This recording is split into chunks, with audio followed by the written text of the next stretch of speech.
Массовая гибель рыб. Вода из пригородного озера отправлена на экспертизу. Мониторинг выплаты заработной платы в Нерюнгри. Меры прокурорского реагирования дают свои результаты. Северное многоборье. Второй день. Какие команды лидируют в беге с палкой?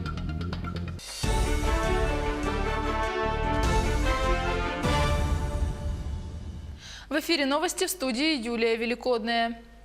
Факт массовой гибели рыбы на озере Усуны-Б подтвердили специалисты Комитета экологического надзора. Речь идет об озере Круглое, которое находится рядом с якутским пригородом Тулагина. Экологи с помощью подводной камеры выявили неподвижных рыб на дне озера. Инспекторы установили, что цвет воды прозрачный, запах отсутствует. Захламление и загрязнение не зафиксировано. Причиной гибели рыб пока не установлена, пробы переданы на экспертизу.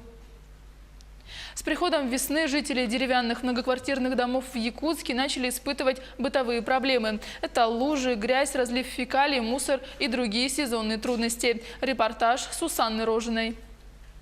Весна только началась, а город уже тонет в грязи и в фекалиях. Как мы видим, управляющие компании не в полной мере справляются со своими прямыми обязанностями. На 17-м квартале в каждом дворе удручающая картина. Отсутствуют элементарные урны для сбора мусора и нет баков для сбора жидких отходов. И как мы видим, мусорная реформа в деревянном жилфонде реализуется явно не в полной мере.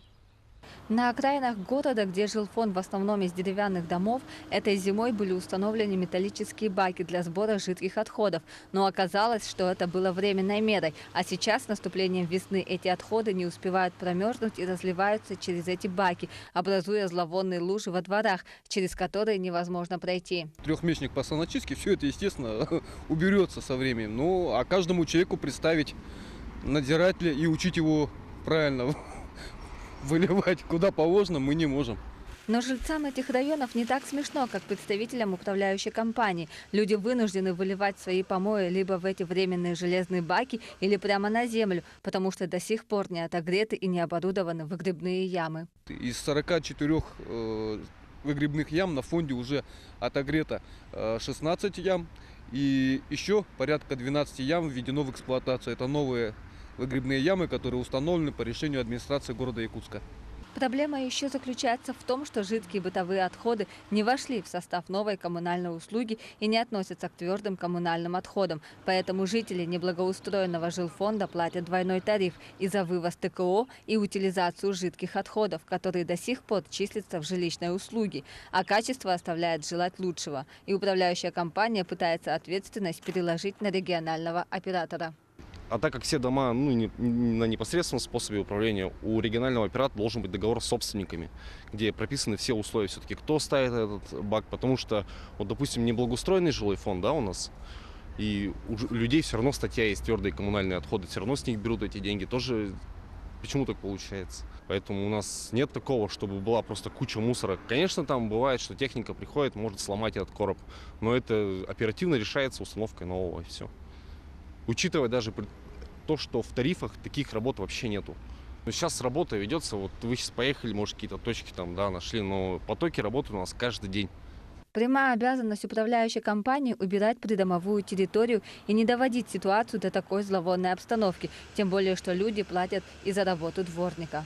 Сусанна Рожина, Григорий Охлопков, Якутск. Ученые изучают воздействие человека на природную среду. В эти дни специалисты отобрали пробы снега в столице республики и пригородах. Кто виноват в загрязнении Якутска и чем это чревато, выяснял Дмитрий Тымыров.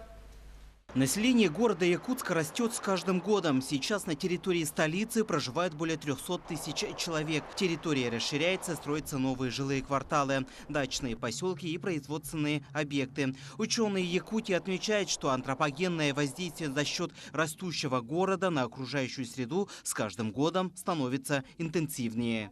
Негативное воздействие антропогенного влияния сказывается не только на почве, на воде, на растительности, да, но также и в дальнейшем это влияет на состояние животных, на состояние здоровья человека. Для того, чтобы оценить степень загрязнения воздуха в столице, ученые отобрали пробы снега в городе и пригородах. Снежный покров, накапливая вещества, поступающие с атмосферными осадками, является лучшим индикатором атмосферного воздуха.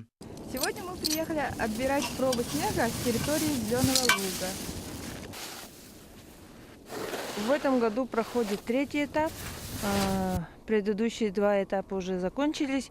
Весенний этап вот у нас сейчас проходит отбор, уже закончен отбор снега. Всего отобрано 43 пробы снега.